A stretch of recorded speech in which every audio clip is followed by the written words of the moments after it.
Remember to subscribe and like the video, you heathens.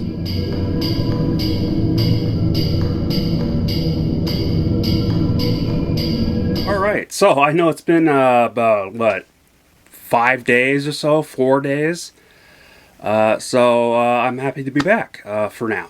There's not really much movies that I am interested in, so someone suggested this to me, and I thought, why not? He said it was good, and so why not? So it is called Act of Valor. It is a 2012 modern American war film based on true acts of valor. The first ever film using real Navy SEALs in the acting roles of characters, or even just special forces in general. Usually to be like lone survivor. Normally it's people behind the scenes that are special forces directing the actors and the crew and the director. Plot of it is a CIA agent was kidnapped, so the SEAL team has to go in and get her out.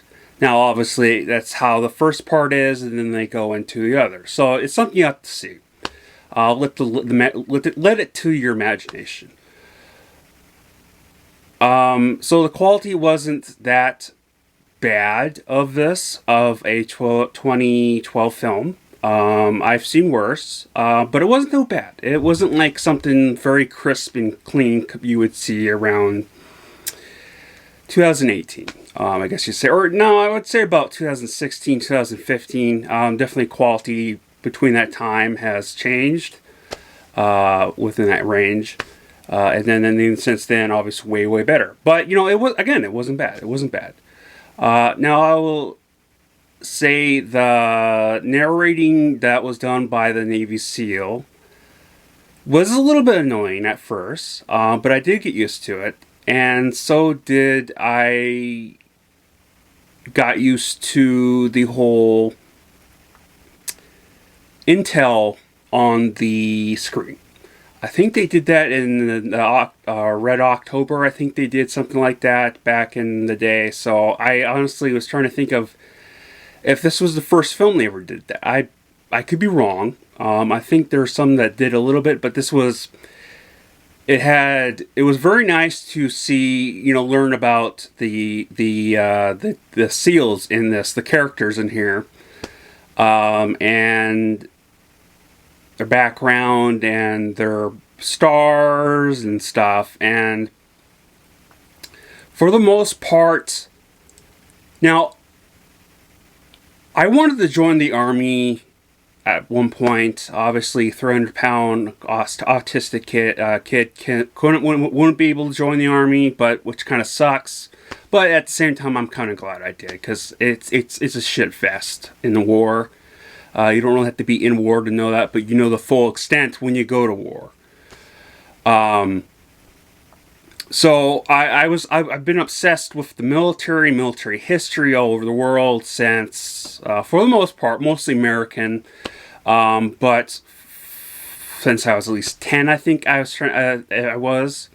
So I know quite a bit, but but at the same time, I never was in the military, so I can't fully say how accurate this is. And from what I could tell, it was pretty accurate of the stuff that I do know and have seen, and how the commentary between the two is realistic and stuff. Again, I was never in the military, but from what I have gathered from people who've been in the military and have talked to them, they actually said this, let me know certain things that go on. So, but again, I can't really 100% say personally that how accurate this was, but it was very detailed and very thorough when they did it. So I imagine it was very, very, and since it was done, was behind, Navy SEALs were behind this, I'm strongly assuming this was pretty accurate. And it was, very thorough, very,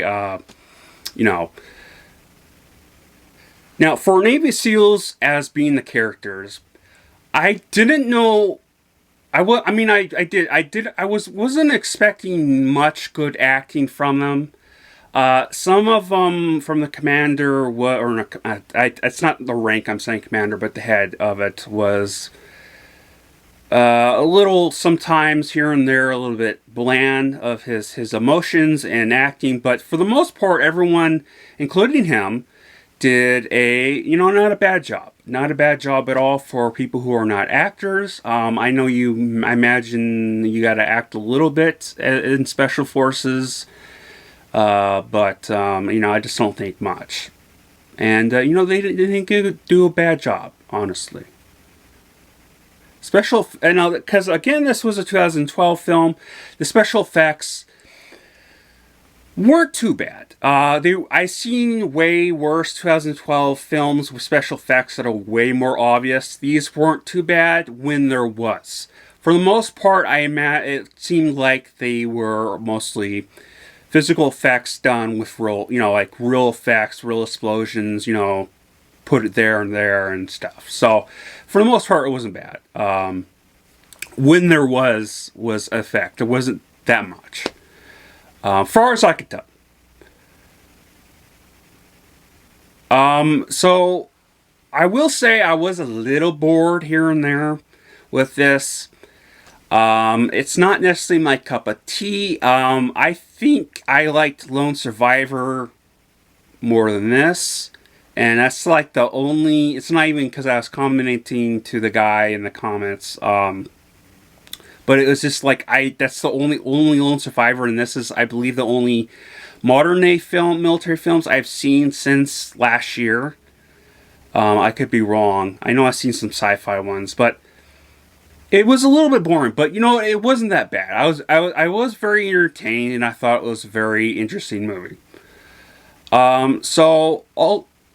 As it being a 2012 film, and I'm not necessarily a fan of older films because of the quality, but I will watch them. And also not being necessarily a big fan, but trying to branch out of modern military films. What would I give this?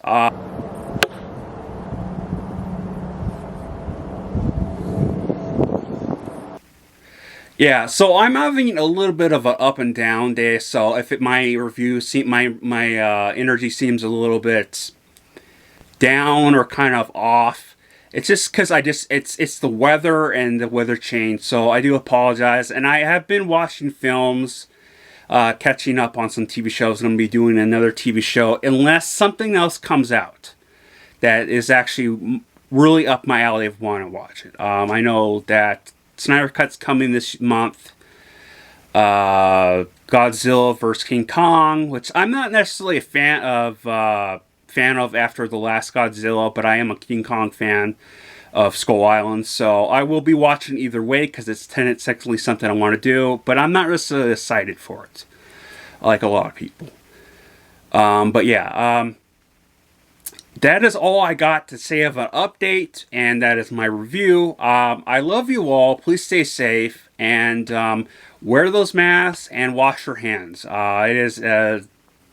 Virus is getting worse again, and but they got the vaccines out, so hopefully we can get, or at least I can at some point get one, and we can get some whenever they make it available and there's enough. Anyways, don't want to get into the news and stuff like that, but I love you all again, and Skull.